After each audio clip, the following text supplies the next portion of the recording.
안녕하세요. 김은형 형사입니다. 예, 오늘은 제가 이제 말씀드릴 내용은 언론 중재에 관한 부분을 좀 말씀드리려고 합니다. 언론 피해, 언론으로 받는 피해를 구제하는 방법에 대해서 말씀드리려고 합니다. 네, 그 요새 언론이 굉장히 이제 많이 활발하게 이제 많이 됐습니다.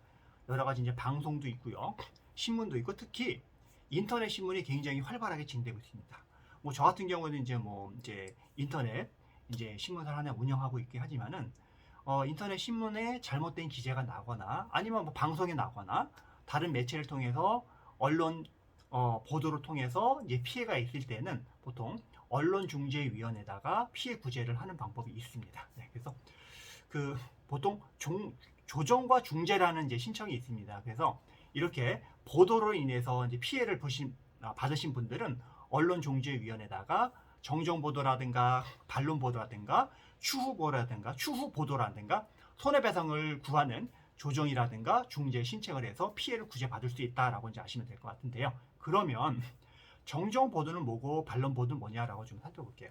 정정보도는 언론 보도가 진실하지 아니한 경우나 해당 언론사가 스스로 기사 내용이 잘못되었음을 밝히는 정정 기사를 이제 게재해 줄 것을 요구하는 권리라고 생각하시면 되세요.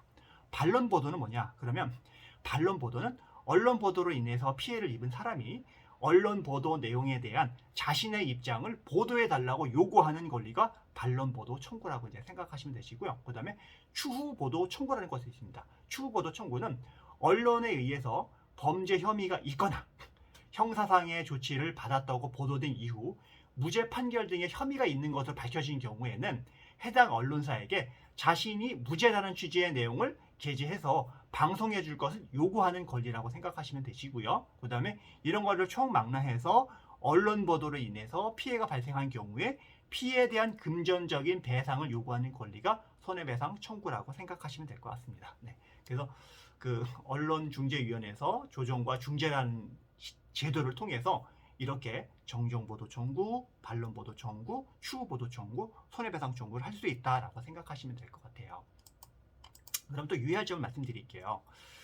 그 신청 기간이 있습니다. 예를 들면 이제 그 신청인은 뭐 개인이든 일반 단체든 공공기관든 회사 등 언론 보도 등으로 이제 피해를 입은 사람들은 할 수가 있겠죠. 또한 이제 조정 대상 매체가 있습니다. 신문, 방송, 잡지, 정의, 간행물, 뉴스 통신, 인터넷 신문, 인터넷 뉴스 서비스 포털, 인터넷 멀티미디어 방송 등 IPTV 같은 경우가 조정 대상 매체라고 보시면 될 것 같습니다.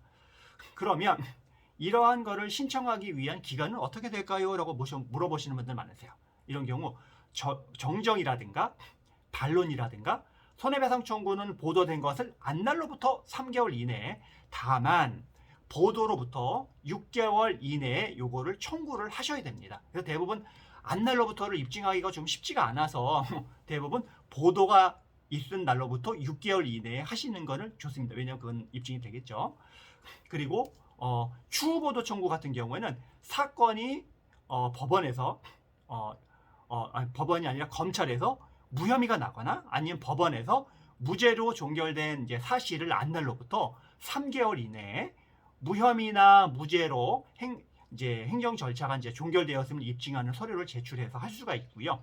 또한 언론사에 직접 반론 보도나 정정 보도나 추후 보도를 청구한 경우에는 언론사와 협의가 이제 불성립되는 경우가 있어요. 그런 경우에는 14일 이내에 청구를 할 수가 있습니다. 예, 그래서 이렇게 좀 말씀드리고, 또 하나는 뭐냐면 시정 권고라는 제도가 있어요. 시정 권고라는 제도. 그래서 그 시정 권고라는 거는 뭐냐면 그 언론중재위원회에서는 이제 이 언론중재 관련된 법에 따라서 시정권고위원회가 있어요.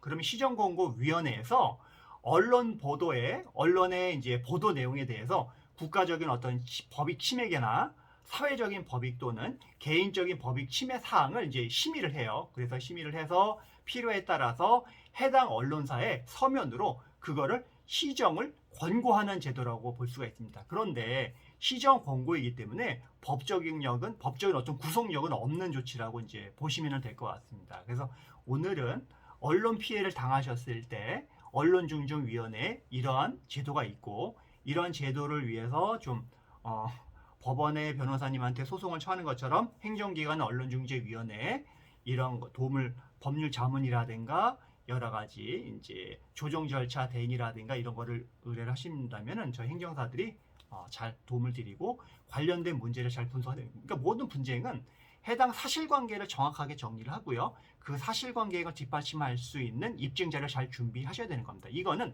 언론중재위원회의 절차를 밟는 거나 법원에 소송하는 거나 모든 분쟁 절차는 똑같습니다. 원리가 똑같습니다. 그래서 만약에 이제 저 행정사들한테 언론중재위원회에 여러 가지 조정 신청이든 시정 공고든 중재 신청이든 의뢰를 하실 때는 반드시 사실관계에 관련된 내용을 본인의 사실관계가 잘 아세요. 그래서 잘 정리하시고 관련된 입증 자료를 저희 주시면 저희가 법리적으로 잘 분석을 하고 이렇게 해서 절차를 저희가 잘 진행해 줄 수 있다고 생각하시면 될 것 같습니다. 그래서 오늘은 언론중재위원회에서 언론 피해를 받았을 때 구제 방법에 대해서 말씀드렸습니다. 네, 감사합니다.